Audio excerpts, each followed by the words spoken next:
A Division III runner just shocked the entire track world with a blazing 9.89-second performance in the 100 meters. No athletic scholarship, no powerhouse Division I program, and none of the high-tech training environments people usually associate with elite sprinters. Instead, this was a young athlete from Wisconsin who was overlooked by major colleges and essentially told he wasn't what they were looking for. Now, against all odds, he's standing as the fastest man on the planet in 2026. When Noah Lyles heard the news, his reaction said a lot about the current state of sprinting.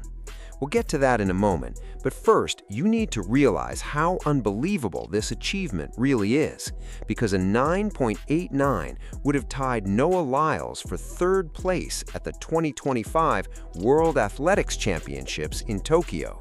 Not third among college athletes, not third in a regional meet, but third in the world against the best professional sprinters alive. And somehow, Sam Blaskowski reached that level without receiving a single dollar in scholarship support. Oshkosh, Wisconsin isn't exactly the first place that comes to mind when you think of world-class speed. It's not known as a breeding ground for international sprint stars.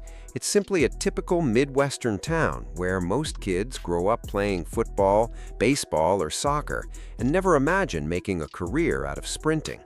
That's where Sam Blaskowski's story began. He spent his childhood competing in flag football, basketball, indoor soccer, and even swimming. During high school, baseball was his main focus, but after getting cut from the basketball team, he decided to give track and field a shot. Just like that, everything changed.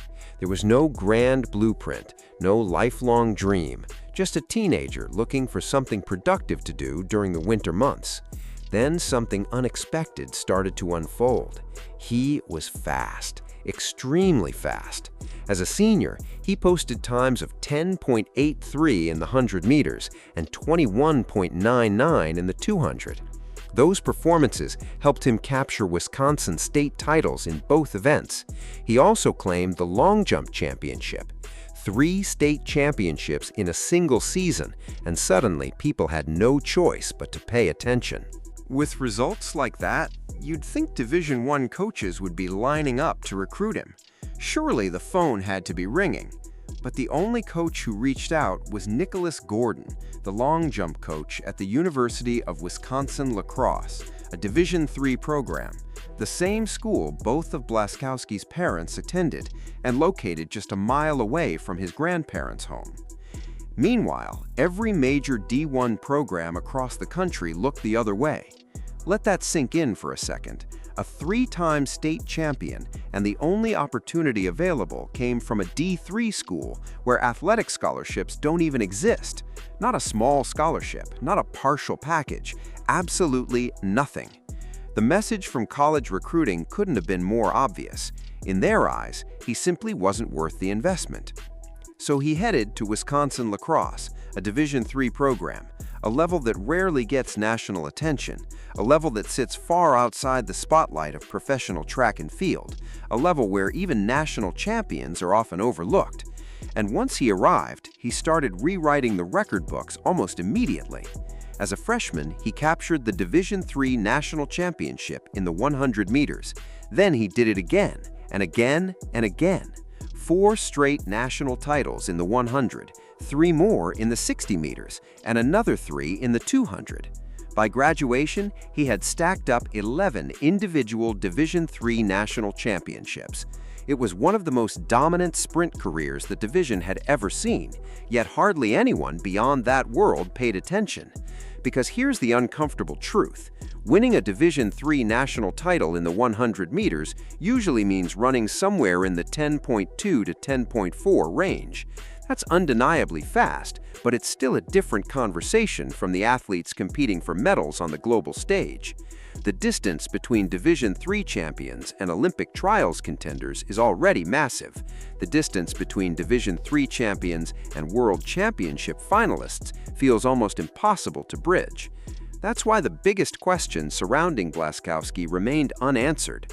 Was he a truly elite athlete who had slipped through the cracks of the system, or was he simply dominating a weaker field before reality eventually caught up with him? At that point, nobody really knew. Then came the 2024 Olympic trials, where he finally lined up against the fastest sprinters America had to offer. He wasn't just there to make up the numbers. He didn't qualify for the Olympic team, but he proved he deserved to be competing on that stage.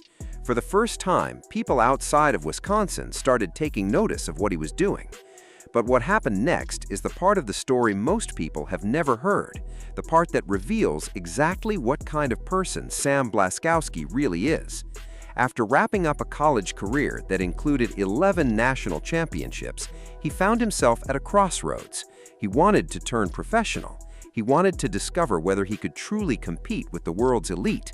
He wanted access to top-level coaching and a chance to finally answer the question that had followed him for years: was everyone wrong about him? To find out, he needed to relocate to Florida and train with Star Athletics under Dennis Mitchell, one of the most respected sprint coaches in the country. This is the same coach who guided Sha'Carri Richardson to a world title in 2023, the same coach who works with Bednarek, the same coach known for transforming untapped talent into world-class performers. But Mitchell's training group was based in Florida. Blaskowski was still in Wisconsin. He had no sponsorship deal, no professional contract, and no financial safety net. So he took a job at a small regional airport, worked throughout the off-season, saved every dollar he could, and eventually packed up his life to chase a dream that almost everyone else viewed as unrealistic. Think about that for a second. A Division III athlete who spent years dominating a level that most people ignored was now funding his pursuit of greatness by working at an airport. And honestly, that detail tells you everything you need to know about this journey. He arrives in Florida and immediately begins working under Dennis Mitchell's program.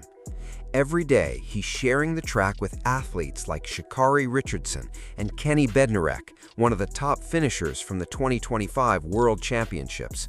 These aren't college stars anymore. These are proven professionals with Olympic and World Championship experience.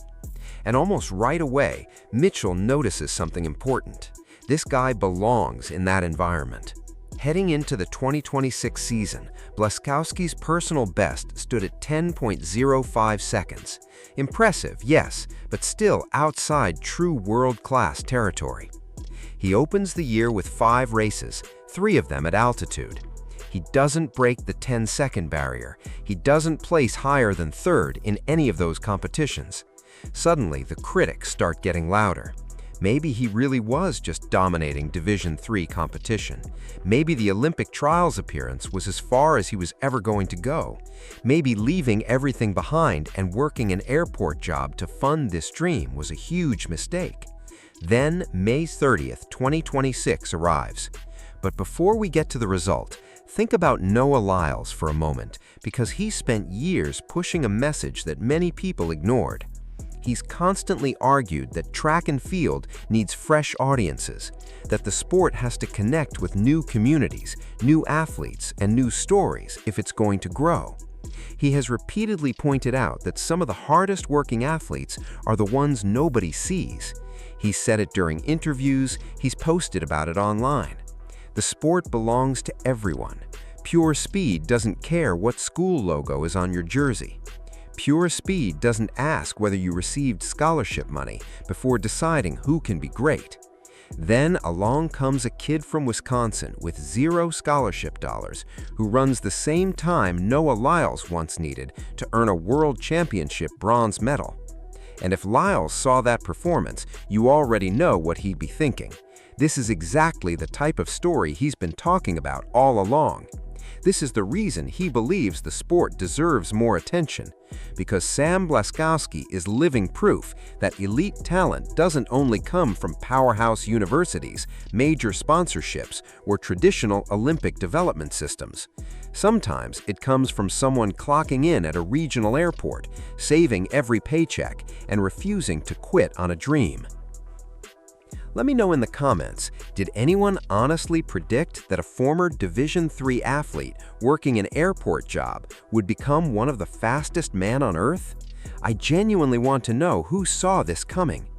Then came May 30th, 2026, at the Music City Track Carnival in Cleveland, Tennessee. Blaskowski stepped into the blocks for the 100 meters. What happened next shocked the entire track world. He ran 9.89 seconds, 9.89, the first legal sub-10 performance of his career. He didn't slowly work through the 9.9 range. He went from a personal best of 10.05 all the way down to 9.89 in one race. Just like that. He became the fastest American of 2026 and tied for the second fastest time in the world that season. And trust me, that mark deserves some serious context. At the 2025 World Athletics Championships in Tokyo, one of the strongest 100-meter finals in recent memory, Oblique Seville captured the gold medal with a blazing 9.77. Keyshawn Thompson secured the silver medal with a blazing 9.82. Meanwhile, Noah Lyles, an 8-time world champion, Olympic gold medalist, and widely regarded as one of the defining sprinters of this era, crossed the line in 9.89 to earn bronze. That's the very same mark Sam Blaskowski just produced in Tennessee, the exact 9.89 that placed Lyles on the World Championship podium. Think about that for a second. If Blaskowski had been in that final, he would have finished third at the World Championships. A former Division III athlete with no scholarship money, 11 national titles that barely registered outside his division, and an airport job that helped finance his move to Florida would have stood on the world podium.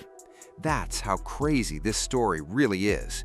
He dropped from 10.05 all the way to 9.89 in a single performance. Dennis Mitchell wasn't shocked by the result. According to him, the signs had been there in training, and it was only a matter of time before everything clicked in competition. But there's another part of this story that many people have hesitated to discuss directly. A time of 9.89 officially puts Sam Blaskowski among the most historically significant sprinters the sport has ever seen. In fact, it makes him the fastest white sprinter ever recorded in professional track and field history. That's not a random statistic, that's a landmark achievement.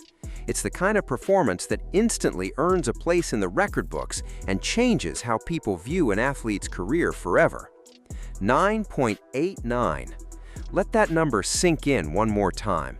The Division III athlete from Wisconsin, who once worked shifts at a regional airport simply to keep his dream alive, living in Florida, far from his family, far from his grandparents who lived near the Wisconsin lacrosse campus, and far from the comfort of everything he had ever known. All of that effort, all of that uncertainty for one unforgettable number, 9.89. And the coaches who overlooked him, the Division I programs that passed on him, and the recruiters who never bothered making the call are staring at that number today. Now, look ahead to Los Angeles 2028. Blaskowski will be 25 years old, right in the heart of his athletic prime, competing at a home Olympics on American soil. Imagine a 100-meter final in front of a nation that loves comeback stories and underdogs more than almost anything else. The athlete nobody wanted has suddenly become one of the fastest men on the planet. So here's the question I want you to answer in the comments. If Sam Blaskowski makes Team USA, steps onto the track for the Olympic 100-meter final in Los Angeles, and hears 80,000 fans cheering for a story they know by heart, does he win a medal? Does he complete the ultimate underdog journey and prove that the programs that ignored him made one of the biggest recruiting mistakes in sprinting history? Let me know below. I read every single comment.